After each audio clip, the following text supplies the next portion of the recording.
আইটিউব India চ্যানেলে স্বাগত। Bankura university BA program course semester 5 mental health এডুকেশনের সাজেশন দিচ্ছি। G1 পেপার সমস্ত প্রশ্নের পিডিএফ উত্তর সহ পিডিএফ দেওয়া হচ্ছে, লিঙ্ক ডিসক্রিপশনে।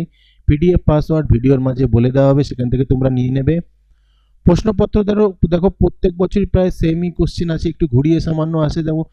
ধরো মানসিক স্বাস্থ্যের গুরুত্ব কি, কোনো সময় প্রয়োজনীয়তা, কোনো সময় বৈশিষ্ট্য রয়েছে, কোনো সময় প্রকৃতি, এভাবে কিন্তু প্রশ্নগুলো আসে। যেগুলো আমি দিয়েছি এগুলো মেন টপিকের কোশ্চেন, এগুলো ভালো করে পড়ো, অবশ্যই কমন পাবে। আর এই প্রতিটা প্রশ্নের উত্তর তোমাদের দিয়ে দেওয়া হচ্ছে। আর ভিডিওর মাঝে পিডিএফ পাসওয়ার্ড দিয়ে দেবো, সেটা দিয়ে তোমরা ডাউনলোড করে নেবে নোটস। আর নোটস খুব সহজ রয়েছে, প্রতিটা প্রশ্ন পড়বে। এই নয় যে একেবারে তোমার বইয়ের মতন অতিরিক্ত বড় নোটস, এটা না। পড়তে তোমাদের সহজ হবে, খুব তাড়াতাড়ি মুখস্থ হয়ে যাবে। তাই নোটস ফলো করো, নোটসগুলো মুখস্থ করে নেবে, তাহলে অনেকগুলো প্রশ্ন মুখস্থ করে পরীক্ষার হলে যেতে পারবে। ভিডিওটা ভালো লাগলে লাইক কমেন্ট শেয়ার করে দিও।